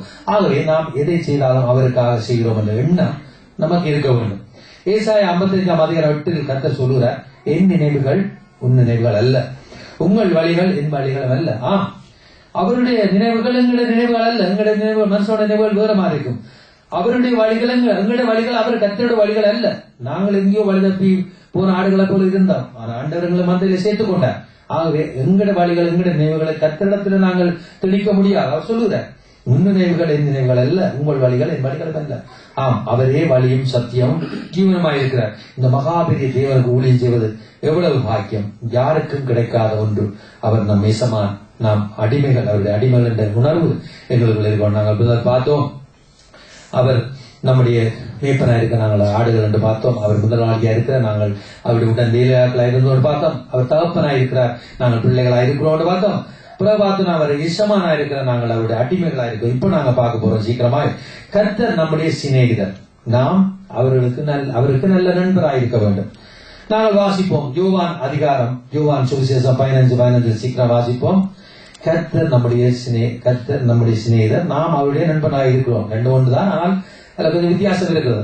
ஆகவே யோவான் 15:15 வாசிப்போம் சீக்கிரமா. இனி நான் உங்களை ஊழியக்காரன் என்று சொல்வதில்லை, ஊழியக்காரன் தன் எஜமான் செய்கிறதை அறிய மாட்டான். நான் உங்களை சிநேகிதர் என்றேன், ஏனெனில் என் பிதாவினிடத்தில் நான் கேள்விப்பட்ட எல்லாவற்றையும் உங்களுக்கு அறிவித்தேன். அல்லேலூயா. கர்த்தர் சொல்லுகிறார், இனி நான் உங்களை ஊழியக்காரன் என்று சொல்லுகிறதில்லை, நான் உங்களை சிநேகிதர் என்றேன், என் பிதாவினிடத்தில் கேள்விப்பட்ட எல்லாவற்றையும் உங்களுக்கு அறிவித்தேன். உண்மைதான். உண்மையான ஒரு நண்பன் தன்னுடைய ரகசியங்களை தன் உயிர் சிநேகிதனுக்கு மட்டும் அவன் சொல்லுவான். இது உலக வழக்கம், எல்லாருக்கும் தெரியும். அதே போல நாம் உயிருக்கு உயிராக நேசிக்கிற நம்முடைய கர்த்தர் தான் பிதாவினிடத்தில் கேள்விப்பட்ட அந்த யாவையும் நமக்கு அறிவிக்கிறவராய் இருக்கிறார். பிதாவின் திட்டத்தை, வாஞ்சை, விருப்பத்தை நமக்கு தெரியப்படுத்துகிறவராய் இருக்கிறார். உண்மையான நண்பன் இதைத்தான் செய்வான், ஒளிவு மறைவில்லாமல் எல்லாவற்றையும் வெளிப்படையாக பேசுவான். இது உலக நீதி. அதே போலதான் ஆண்டவர் சொல்றார், இனி நான் உங்களை ஊழியக்காரன் என்று சொல்வதில்லை, ஊழியக்காரன் தன் நெசமான் செய்வதை அறிய மாட்டான், நான் உங்களை சிநேகிதர் என்று, ஏனென்றால் என் பிதாவிடத்தில் நான் கேள்விப்பட்டது எல்லாவற்றையும் உங்களுக்கு அறிவித்தேன் என்று அன்று யோவான் சுவிசேஷத்தில் நாங்கள் வாசிக்கிறோம். என்றும் ஆண்டவர் சொல்கிறார், உண்மையான நீ சிநேகிதனா இருப்பியா என்று சொன்னால் அவருக்கு நாங்கள் நண்பராக இருப்போம் என்று சொன்னால் அந்த அப்படியாக அவர் பிதாவுடைய திட்டங்களை எங்களுக்கு வெளிப்படுத்துவார். ஆனா இன்றைக்கு எங்கள் மத்தியில அந்த காரியம் நாங்கள் மிகவும் குறைவு. நாங்கள் நல்ல நண்பர்கள் என்று நாங்கள் நினைப்போம், ஆனால் அவர்கள் நம்ம பற்றிய விஷயங்களை மட்டும் அறியப்படுவாங்க, தங்களை பற்றிய காரியங்களை சொல்ல மாட்டாங்க. இதை நாங்கள் விடுவோம், இது உலக ரீதியான காரியம். ஆனா உயிருக்கு உயிரான நண்பர் என்று நாங்கள் நாங்கள் பார்த்திருக்கோம், எத்தனையோ காரியங்கள் வச்சிருக்கோம். ஆனா நம்ம ஆண்டவர் தான் பிதாவிடத்தில் கேள்விப்பட்ட எல்லாவற்றையும் தம் சீசர்களுக்கு அறிவித்தேன் என்று சொல்லுறார். மேலே அவர் யோவான் 14:15 சொல்லுகிறார், நான் உங்களில் அன்பாய் இருக்கிறது போல நீங்களும் ஒருவர் அன்பாய் இருக்க வேண்டும் என்பதே என்னுடைய கற்பனையா இருக்கிறது. நான் உங்களில் அன்பாய் இருக்கிறது போல நீங்களும் அன்பாய் இருங்கள், நட்பாய் இருங்கள், அன்பாய் இருங்கள் என்று அதே பிரதான கற்பனை என்று ஆண்டவர் நமக்கு சொல்லுகிறார். அடுத்த 11 சொல்லுகிறார், ஒருவன் தன் சிநேகிதனுக்காக தன் ஜீவனை கொடுக்கிற அன்பிலும் அதிகமான அன்பு ஒருவரிடத்தில் இல்லையாம். பாருங்க, ஒரு சிநேகிதனுக்காக ஜீவனை கொடுக்கிற அன்பை விட வேற அன்பு இல்லையா? அப்ப ஆண்டவர் உண்மையா நம்முடைய சிநேகிதன். அவர் தன்னுடைய ஜீவனை சிலுவையில கொடுத்தார். அதுல முதல்ல நாங்க பார்த்த நல்ல மேய்ப்பன் தன் ஆடுகளுக்காக ஜீவனை கொடுக்கிறாராம். அவர் ஜீவனை கொடுத்தார், நல்ல மேய்ப்பனா இருந்து. அவருடைய ஆடுகளா நாங்கள் இந்த மந்தையில இருக்கிறோம். இன்றைக்கு இப்ப சொல்லுகிறார், ஒருவன் தன் சிநேகிதனுக்காக தன் ஜீவனை கொடுக்கிற அன்பிலும் அதிகமான அன்பு ஒருவரிடத்திலும் இல்லையா? முதல் சொன்னார் ஒருவர் அன்பாய் இருக்க வேண்டும் என்று, அது தன் சிநேகிதருக்காக தன் ஜீவனை கொடுக்கிற அன்பாய் இருக்க வேண்டுமாம்.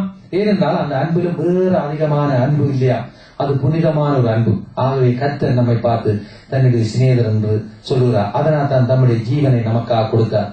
ஆனால் யோவான் 15ஆம் அதிகாரம் 14 சொல்லுகிறார், நான் உங்களுக்கு கற்பிக்கிற யாவையும் நீங்கள் செய்வீர்களானால், அதில் சொல்லப்படுது, என் சிநேகிதராய் இருப்பீர்கள். நான் உங்களுக்கு கற்பிக்கிற யாவையும் நீங்கள் செய்வீர்களானால், சும்மா நாங்கள் சிநேகிதர் ஆண்டு சொன்னோன்னு போக முடியாது. அவர்கள் கற்றுக் கொடுக்கிறது நாங்கள் செய்வோம் சொன்னால் நாங்கள் சிநேகிதராக இருப்போம் என்று ஆண்டவர் சொல்கிறார். ஊழியக்காரன் தன் நெசமான் செய்கிறது அறிய மாட்டான், ஆனால் சிநேகிதன் தன் நண்பரின் காரியத்தை நன்கு அறிவானாம். ஆகவே கர்த்தரும் நம்முடைய காரியத்தை நன்கு அறிவார். நாமும் அவரின் நோக்கத்தை திட்டத்தை அறிய வேண்டுமானால் அவரின் கற்பனைகளை அறிந்து அவர் கற்றுக் கொடுக்கிற யாவை கடைபிடித்து செயல்படுத்த வேண்டும். ஆதி அப்போஸ்தலருக்கு ஊடாக நம்மையும் தனது சிறுசர்களாக தெரிந்து கொண்டார். அவர்களை பார்த்து தன்னுடைய சிநேகிதர்களே ஊழியக்காரர்களே சிநேகிதர் என்று சொல்றேன் என்று சொன்ன பொழுது அப்படியாதான் நம்மையும் ஆண்டவர் சொல்லுகிறார். ஒரு வசனத்தை நாங்கள் வாசிப்போம். யாத்திராகம் 33ஆம் அதிகாரம் 11வது வசனம். 33வது அதிகாரம் 11வது வசனம். யாத்திராகமம். ஒருவன் தன் சிநேகிதனோடு பேசுவது போல கர்த்தர் மோசேயோடு முகமுகமாய் பேசினார். பின்பு அவன் பாளையத்துக்கு திரும்பினான். நூனின் குமாரனாகிய யோசுவா என்னும் அவனுடைய பணிவிடைக்காரனாகிய வாலிபன் ஆசாரிப்பு கூடாரத்தை விட்டு பிரியாதிருந்தான். போதும். ஹல்லேலூயா. ஒருவன் தன் சிநேகிதனோடு பேசுவது போல கர்த்தர் மோசேயோடு முகமுகமாய் பேசினாராம் என்று எழுதியிருக்கிறது. இந்த காரியம் ஆரோனும் இஸ்ரவேல் ஜனங்களும் ஒரு கன்றுக்குட்டியை செய்து வணங்கின பொழுது கர்த்தருக்கு கோபம் உண்டாகி அவர்களை விவாதித்தார் என்று இந்த வேதத்தில் நாங்கள் பார்க்கப்படி. அதன் பிறகு மோசே அவர்களுக்காக கர்த்தரிடத்தில் பரிந்து பேசுகிறார். தேவரீர் அவர்கள் பாவத்தை நீங்க வாதித்து கொண்டு வந்தா தெரியும், அவர்கள் பாவத்தை மன்னித்து அருள்வீரானால் மன்னித்து அருளும், இல்லாவிட்டால் நீர் எழுதின நம்முடைய புத்தகத்திலிருந்து என் பெயரை கிறுக்கி போடும் என்றான். பாருங்க, இதுல கூட அந்த கர்த்தர் சொன்ன இந்த சிநேகிதனுடைய அன்பு, ஒரு சிநேகிதனுக்காக தன் ஜீவனை கொடுக்கிற அன்பிலும் வேற அன்பு இல்லையா. அப்ப மோசே அந்த ஜனங்களுக்காக நித்திய ஜீவ புத்தகத்துல எழுதப்பட்ட தன்னுடைய பேரை கூட கிறுக்க சொல்றான். அவன் உண்மையில ஒரு நண்பனா அந்த ஜனங்களுக்கு நல்ல சிநேகிதனா இருந்திருக்க என்றால் அதனால்தான் ஆண்டவர் மோசையோடு தன் சிநேகிதோட முகமுகமா பேசுவது போல பேசினான்னு நாங்க இதயத்துல பாக்குறோம். ஜீவ புத்தகத்தில் உள்ள தன்னை பேரை இஷ்டவே ஜனங்களுக்காக பிரிக்கி போட சொல்றாரு. 32ஆம் யாத்திரா 32 பாக்கலாம். ஆனால் அதன் பிறகு கர்த்தர் சொல்றார், எனக்கு விரோதமாய் பாவம் செய்தவன் எவனோ அவன் பேரை கிறுக்கி போடுவேன். இப்பொழுது நீ போய் நான் உனக்கு சொன்ன இடத்துக்கு ஜனங்களை அழைத்துக் கொண்டு போ, என் தூதனானவன் உனக்கு முன் செல்வார் என்று அவர் சொன்னார். அதன் பிறகு அவர்கள் இருந்த அந்த கூடார வாசஸ்தலத்துல மேகஸ்தம்பம் இறங்கி நின்றது. வாய்க்கு பின்னுக்கு வாய்க்கா தெரியும், நேரம் போதாது. ஜனங்களும் மேகஸ்தம்பத்தை கண்டார்கள். கர்த்தர் மோசேயோடு தன் சிநேகிதன் உடன் பேசுவது போல பேசினார் என்று நாங்க பார்க்கலாம். அவர்கள் கண்டுக்குட்டியை வணங்கின பொழுதுதான் ஆண்டவர் சொல்றார், நீ இப்படி சொல்றத நீ கிறுக்கி போடுறது இல்ல, ஆர் பாவம் செய்தாலும் அவருடைய பேரை கிறுக்கப்படும், நான் சொல்றதை நீ செய் என்று சொல்ற பொழுது அந்த மேகஸ்தம்பம் அப்படியாக அந்த ஜனங்களை கூட நிரப்பின பொழுதுதான் ஆண்டவர் அவரோடு பேசுகிறார். ஆகவே அன்று மோசையோடு பேசின கர்த்தர் இன்று என்னோடு உங்களோடு ஒரு நண்பனாக சிநேகிதனாக பேசுகிறார். பிதாவின் இடத்தில் கேள்விப்பட்டதை அறிவிக்கிறார். ஆகவே நாம் ஒரு ஒளிவு மறைவில்லாத நமது காரியத்தை தேவனுக்கு நாங்கள் தெரியப்படுத்தணும். உள்ளத்துல நாங்கள் ஒளிவு மறைவு சொன்னால் தேவன் நம்மள மனுஷன் காண முடியாதான் தேவன் அறிவார். கர்த்தர் நமது சிநேகிதன், நாமும் அப்படி நல்ல நண்பர்களா இருப்போம். வேதத்திலே நாங்க பார்க்க முடியும், ஆபிரகாமோட கர்த்தர் முகமா பேசினார். சோதோமை அழிக்க முற்பட்ட பொழுது ஆண்டவரை அவன் பார்த்து கேட்கிறான், கர்த்தாவே 50 நீதிமான் நிமித்தம் 40 நீதிமான் அப்படியே குறைஞ்சு 10 நீதிமானத்திலிருந்து அந்த தேசத்தை அழிக்க மாட்டீரோ என்று சொல்லி ஒரு தடவை மன்னியும் என்று சொல்லி சொல்லி சொல்லி அப்படியாக ஆபிரகாம் பேசுறான். அப்ப ஆண்டவர் தொடர்ந்து பேசிக்கொண்டிருக்கிறார். அப்ப ஒரு சிநேகிதனோடு பேசுவோம், ஆபிரகாமோடு பேசினார், யாக்கோபோடு கூட பேசினார். அவன் தரிசனங்களை கண்டான்.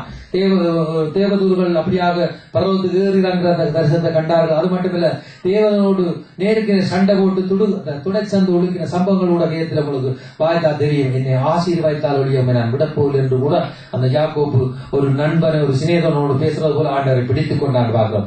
ஏசாயால கூட நாங்க பார்க்கலாம். ஏசாயா சொல்லுறான், ஏசாயா 6ஆம் அதிகாரம் 5ஆம் வசனத்துல சொல்லுறான், ஐயோ நான் அதமானேன், நான் அசுத்த உதடுள்ள மனுஷன், அந்த அசுத்த உதடுள்ள ஜனங்களின் நடுவில் வாசமாயிருக்கிற சேனைகளின் கர்த்தாவை ராஜாவின் கண்கள் கண்டது என்றான். அதுக்கு பிறகு ஆண்டவர் சொல்றார், யார் என்னுடைய காரியமாய் போவார், யாரை நான் அனுப்புவேன்னு சொல்லி இதுவும் நான் அடியே இருக்கேன்னு சொல்றான். பாருங்க, தேவனிடத்தில் நாங்கள் எவ்வளவு வாஞ்சியா விருப்பத்தோடு செய்கிறவர்களே நான் ஊழியங்களை செய்யறதான். ஆனாலும் தேவ பிதாவிடத்தில் உள்ள அந்த வெளிப்பட்ட அந்த தேவ சித்தத்தை வெளிப்படுத்துறது ஒரு சிநேகிதனுக்கு தான் சொல்ல முடியும். ஏண்டா ஒரு உயிர் நண்பனுக்கு தான் தன் மனைவி தன்னுடைய பெற்றோர்கள் பிள்ளைகளுக்கு சொல்லாத விஷயத்த ஒரு உயிர் நண்பனுக்கு ஒரு நண்பன், உண்மையான நண்பன் சொல்லுவார், அவனோட பகிர்ந்து கொள்வார். அதுமே தான் நம்முடைய ஆண்டவர் எங்களை பார்த்து சொல்றார், நான் உங்களை ஊழியக்காரர் என்று சொல்வதில்லை, உங்களை சிநேகிதன் என்று சொல்றார். ஆகவே கர்த்தர் தான் சிநேகிதா யாரை நேசித்தார் அவர்களோடு முகமுகமாய் பேசுகிறார். இந்த 21ஆம் நூற்றாண்டுல கூட எத்தனையோ சாட்சிகளை நாம் கேட்க முடியும். அவருடைய பாதத்தில் நாங்கள் அவருடைய பிரசனத்தில் இருக்கும்போது ஒரு சிநேகிதனோட பேசுவது போல நம்மோடு கூட கர்த்தர் பேச முடியும். ஆனால் நாம் எங்களை அர்ப்பணிக்க வேண்டும், அவருடைய கற்பனைகளை நாங்கள் கற்கொள்ள வேண்டும். லூக்கா 7ஆம் அதிகாரத்தில் ஆண்டவர் சில ஜனங்களுக்கு சில காரியங்களை சொல்லிக் கொண்டு வரும்போது சொல்லுகிறார். நாங்கள் வாசிப்போம். லூக்கா 7ஆம் அதிகாரம் 33-34 சீக்கிரமாய். எப்படியெனில் யோவான் ஸ்நானகன் அப்பம் புசியாதவனும் திராட்சரசம் குடியாதவனுமாய் வந்தான். அதற்கு நீங்கள் அவன் பிசாசு பிடித்திருக்கிறவன் என்றீர்கள். மனுஷகுமாரன் போஜனம் பானம் பண்ணுகிறவராய் வந்தார். அதற்கு நீங்கள் இதோ போஜன பிரியனும் மதுபான பிரியனுமான மனுஷன் ஆயக்காரும் பாவிகளுக்கும் சிநேகிதன் என்கிறீர்கள். ஹல்லேலூயா. யோவான் அப்பம் புசியாதவனும் திராட்சரசம் குடியாதவனாய் வந்தபோது அவன் பிசாசு பிடித்தவன் என்றும், மனுஷகுமாரன் போசனம் பண்ணும் போது குடிக்கும் போது இதோ போசன பிரியனும் மதுபான பிரியமான மனுஷன் ஆயக்காரருக்கும் பாவிகளுக்கும் சிநேகிதன் என்கிறீர்களே என்று கேட்கிறார். பாருங்க, ஆண்டவர் வேதபாரகரோ அல்ல பரிசேயரோ சதுசேயரோ யாரையும் அவர் அப்படியாக அவர் கனம் பண்ணவில்லை. ஆயக்காரோட பாவியோடு உட்கார்ந்து இருக்கின்ற வேளையில தான் இவர் அவர்களுடைய பாவியான மனுஷன் அவர்களுக்கு சிநேகிதன் சொல்றார். அதே போல ஆண்டவர் அப்ப இதுல இருந்து பார்க்க நாங்க அறியக்கூடிய இருக்கிறது நீதிமான்கள் இல்ல பாவிகளை ரட்சிக்க வந்து நாங்கள் வேதத்துல எத்தனை காரியங்களை பார்க்கக்கூடியதா இருக்குது. அதனாலதான் கர்த்தர் சொல்லுகிறார், அந்த ஆயக்கார ஜனங்களோட அவர் இருக்கிற வழியிலும் அவர் அந்த ஜனங்களோடு நெருங்கி பழகிற நல்ல நண்பன் நல்ல சிநேகிதரா இருக்கான்னு பாக்குறோம். இதை யூதர்கள் இப்படியா பழையபடியே தான் யூதர்கள் கேட்கிறார்கள். அந்த உங்களுக்கு யூத பற்றிய பாரம்பரியங்கள் தெரியும். ஒரு அவரை தப்பி என்றெல்லாம் அழைக்கிறவர்கள் என்ன பேர் பாவிகளோடு உட்கார்ந்து உண்கிறார் என்று சொல்லி முதல் யோவான் ஞானம் வந்து அவன் வந்து இருந்த போலேயும் அவனை பிசாசு பிடித்தவன் என்று சாப்பிடு அவன் வந்து வெட்டுக்கிளியும் அந்த தேனையும் சாப்பிடுறவனா இருந்தான். மிருகத்தின ஆடை அணிந்தவனா இருக்க அவனே பைத்தியக்காரன் என்று அப்படியா பிசாசு பிடித்தவன் சொல்றார்கள். ஆனா மனுஷகுமாரன் 100க்கு 100 இயேசு மனிதனா இந்த பூமியில வந்து பாவிகளோடு ஆயக்காரன் இருந்த வேளையிலும் இவர் பாவிகளுக்கு நண்பன் சிநேகிதனா இருக்கிறார் என்று சொல்றார்கள். இது உலக வழக்கம், அப்படிதான் யூதர்கள். ஆகவே ஆண்டவர் சொல்றார், நான் உங்களை ஊழியக்காரர் என்று சொல்வதில்லை, உங்களை சிநேகிதன் என்று சொல்றேன். ஆகவே ஆபிரகாமோடு யாக்கோபோடு மோசையோடு முதலானோடு பேசின கர்த்தர் நம்மையும் பார்த்து இந்த நாளிலே என் சிநேகிதர்கள் என்று சொல்லுகிறார்கள் விசுவாசிகள். அல்லேலூயா, ஆமென். நீதிமொழிகள் 17:17 சுருக்கா பாப்பா, சிநேகிதன் எல்லா காலத்திலும் சிநேகிப்பானாம். நீதிமொழிகள் 18:24 சிநேகிதர் உள்ளவன் சிநேகிதம் பாராட்டவன் சகோதரனிலும் அதிக சொந்தமாய் சிநேகிப்பன் உண்டு. ஒரு சகோதரத்தை விட அதிகமாய் நல்ல சிநேகிதனை சிநேகிப்பானாம். நீதிமொழிகள் 27:10 இந்த வசனங்களை குறித்து வாய்த்து பாருங்கள். உன் சிநேகிதனையும் உன் தகப்பனுடைய சிநேகிதனையும் விட்டு விடாதே. ஆபத்து காலத்துல நீ பக்கத்தில் உள்ள சிநேகிதனை தான் விட்டு விடாது. அதுக்கான தூரத்தில் உள்ள சொந்தக்காரன் ஒன்று செய்ய மாட்டான். அதனால்தான் சிநேகிதம் என்று ஆண்டவர் முக்கியப்படுத்தி சொல்லுகிறார். ஆகவே நீங்கள் நான் உங்களை ஊழியக்காரன் சொல்வதில்லை, சிநேகிதன் சொல்றார். ஆகவே நான் நல்ல நண்பர்களாக இருப்போம். சீக்கிரம் நேரம் கடந்துள்ளது. கடைசியாக உள்ள 6வது காரியம் சுருக்கமாக நான் முடிக்கிறேன். எத்தனையோ வணக்கங்கள் இருக்கிறது, நேரங்கள் போதாவில்லையா. 6வது காரியம், கர்த்தர் நமது மணவாளனாய் இருக்கிறார், நாம் அவருடைய மனவாட்டிகளாய் இருக்கிறோம். வெளிப்படுத்தல் 21ஆம் அதிகாரத்தை எடுங்கள் சீக்கிரமாக. 21ஆம் அதிகாரம் 2வது வசனத்தை வாசிங்கள். வெளிப்படுத்தல், யோவானாகிய நான் புதிய எருசலேமாகிய பரிசுத்த நகரத்தை தேடத்திலிருந்து பரலோகத்தை விட்டு இறங்குகிற கண்டேன். அது தன் புருஷனுக்காக அலங்கரிக்கப்பட்ட மனவாட்டியை போலவும் ஆயத்தமாக்கப்பட்டிருந்தது. அல்லேலூயா. சொல்லப்படுகிறது, அவர் கர்த்தர் நமக்கு மணவாளனா இருக்கிறார், நாம் அவருடைய மணவாட்டி சபை மணவாட்டிகளா இருக்கோம். அது தன் புருஷனுக்காக அலங்கரிக்கப்பட்ட மணவாட்டியை போல ஆயத்தமாக்கப்பட்டிருந்தது. புதிய எருசலேம் என்றால் தேவனுடைய சபை. தேவனுடைய சபையை மணவாட்டி என்று வேதம் சொல்லுகிறது. மணவாட்டியாக சபை நானும் நீங்கள் தான். நாம் தேவனுடைய பரிசுத்த நகராகிய புதிய எருசலேமாக இந்த சபையாக இருக்கிறோம். அந்த சபையைத்தான் அது அந்த மணவாட்டி என்று சொல்லப்படுது. இந்த மணவாட்டியை சந்திக்கத்தான் கர்த்தருடைய 2ஆம் வருகை ஆயத்தமாக இருக்கிறது. அவர் வரப்போகிறார். அதற்காக தான் இந்த பூமியில் தேவன் இந்த மணவாட்டி சபை ஆயத்தமும் ஒழிப்புமாக வேத வசனத்தில் நிறைந்தும் ஆவியில நிறைந்து கற்புள்ள கன்னிகை போல பரிசுத்தத்துக்கு பரிசுத்தமானபடியா நீதிக்கு மேல் நீதி செய்யும்படியாக ஆயத்தப்பட்டுக் கொண்டிருக்கிறது. இன்னொரு வசனத்துல யோவானுக்கு வெளிப்படுத்தின அந்த காரியத்தை வாசிப்போம். அதே 21ஆம் அதிகாரம் 9வது வசனத்தில் சொல்லப்படுது. 9வது அதிகாரம், பின்பு கடைசியான 7 வார்த்தைகளால் நிறைந்த 7 கலசங்களுடைய அந்த 7 தூதர்கள் ஒருவர் என்னிடத்து வந்து, நீ இங்கே வா, ஆட்டுக்குட்டியானவருடைய மனைவியாகிய ஆட்டுக்குட்டியானவருடைய மனைவியாகிய மணவாட்டியை உனக்கு காண்பிக்கிறேன் என்று சொல்லி அந்த வசனம் முடிகிறது. அல்லேலூயா. பாருங்க, இந்த வசனத்துல எங்களை சொல்றது, இங்கே வா, அந்த தூதரங்காடு சொல்றான், ஆட்டுக்குட்டியானுடைய மனைவியாய் மணவாட்டியை உனக்கு காண்பிக்கிறேன் என்று. உங்களுக்கு தெரியும், இந்த வெளிப்படுத்தல் பத்மதியிலே யோவான் ஆவிக்குள்ளான போது கர்த்தர் அவனுக்கு தன் மணவாட்டியை காண்பிக்கிறார். ஆட்டுக்குட்டியானவர் நம்முடைய கர்த்தராகிய இயேசு கிறிஸ்து. அவருடைய மணவாட்டி சபை இந்த பூமியில் உள்ளது. அதற்காக அவர் மீண்டும் வருகிறார். ஆகவே அதற்காக நாம் பரிசுத்தமும் உண்மையும் நீதியும் உள்ளவர்களாய் இருக்க வேண்டும். அவர் வரும் பொழுது ஆயத்தம் உள்ளவராய் இருக்க வேண்டும். அப்பொழுதுதான் நாம் அவருக்கு மணவாட்டியாய் இருக்க வேண்டும். உங்களுக்கு தெரியும், மத்தேயு 25ஆம் அதிகாரம் 1-13 வாசிக்க நேரம் கடந்து செல்வது. இந்த 10 கன்னிகளோட சம்பவத்திலிருந்து நாங்கள் அறியக்கூடிய காரியம் இல்ல. சிறு பிள்ளைகளும் கூட தெரியும். அவர்கள் அந்த சண்டே ஸ்கூல்ல பல நாடகங்கள் நடித்திருக்கார்கள். எங்களுக்கும் தெரிந்தவர்கள் தெரியும். இந்த காரியத்துல இந்த 10 கன்னிகை சம்பவத்தில் நாங்கள் அறியக்கூடிய என்னென்றால், மணவாட்டி என்பவள் ஒரு கன்னிகை கற்புள்ளவளாய் கரதீரியற்றவளாய் இருக்க வேண்டும் என்பது. எண்ணெய் வைத்திருப்பவர்கள் பரிசுத்த ஆவி நிறைந்து ஆயத்தமாய் இருந்தார்கள் என்றும், மற்றவர்கள் பரிசுத்த ஆவி நிறைவில்லாமல் வாழ்ந்தபடியால் அவர்கள் மணவாளனை வருகிற வேளையிலும் ஆண்டவரை சந்திக்க முடியாமல் என்றால் அவர்களுடைய எண்ணெய் இல்லாதபடியால் அப்படியாக அவர்கள் தூங்கிவிட்டார்கள். புத்தி இல்லாத கன்னி என்று சொல்லப்படுது. ஆகவே மணவாளனை எதிர்கொள்ள மணவாட்டிய நாம் ஆயத்தமாக இருப்போம். ஆகவே நான் இதுவரை சொன்ன காலத்தை சுருக்காக ஆகவே வேதத்தில் நாங்கள் கர்த்தரோடு உள்ள உறவு முறைகளை நாங்கள் பார்த்தோம். கர்த்தர் நமக்கு யார், நாம் அவருக்கு யார். முதலாவதாக நாங்கள் பார்த்தோம், அவர் மேய்ப்பன், நம் ஆடுகள் என்று. நல்ல மேய்ப்பன் தன் ஆடுகளுக்காக தன் ஜீவனையே கொடுப்பான். ஆடுகளும் அந்த மேய்ப்பனின் சத்தத்தை அறிந்து அவர் பின்னே செல்லுகிறதாம். அப்படித்தான் நாங்கள் ஆண்டவருக்கு வந்துடுவோம். எங்க போனாலும் அவர் வருகிறார், அவருக்கு பின்னே நாங்கள் செல்கிறோம். அடுத்ததாக அவர் நமக்கு முதலாளியா இருக்கிறார். அவருடைய உடன் வேலையாக்கள் நாங்கள் இருக்கிறோம். நாம் முதலாளி வேலைகளை செய்யும் உடன் வேலையாக்கள். அதற்கு அவர் தம்மையே சிலுவையில பலியாக்கி தன் ரத்தத்தை நமக்கு கிரியமாய் கொடுத்து விட்டார். நாம் அவர் விட்டு சென்ற சுவிசேஷ பணியை செய்யும் உடன் வேலையாக்கள். மற்றது 3வது காரியம், அவர் நம்முடைய தகப்பன், நாம் அவர் பிள்ளைகளாய் இருக்கிறோம். அவர் நமக்கு நன்மையான தருகிற பரலோகத்தின் பிதா நாம் பெற்றுக் கொள்கிறோம். அவருக்கு நாம் கீழ்ப்படிந்து நடக்க வேண்டும். அவர் நம்மை பரிசுத்தத்துக்கு பங்குள்ளவர்களாக இருக்கும்படி நம்மை சிரிச்சிக்கிறார். நாங்கள் கவலைப்பட தேவையில்லை. அந்த சிரிச்சை ஏற்றுக்கொண்டு நாம் மனம் திரும்ப வேண்டும். தகப்பன் சிரிச்சியாத புத்திரர் உண்டோ?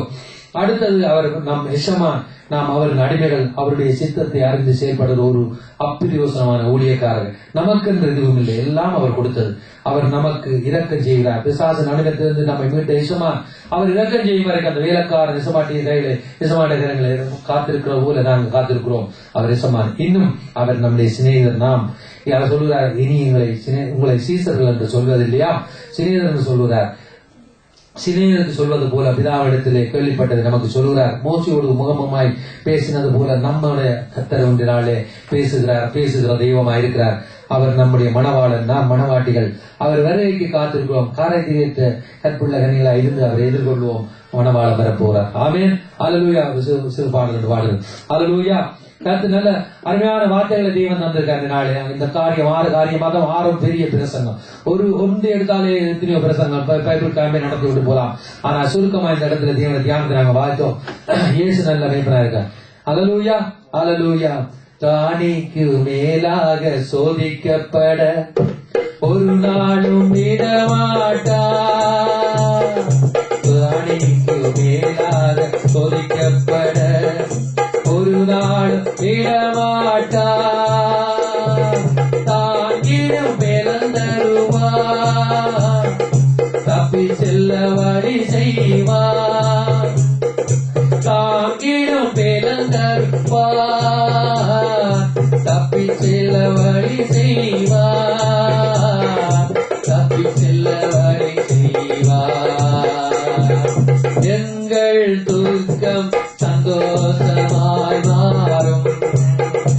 எங்கள் கவலைகள் கண்ணீர் எல்லாம் மறைந்திடும். கலங்கிடவே மாட்டோ, கலங்கிடவே மாட்டோ, கலங்கிடவே மாட்டோ,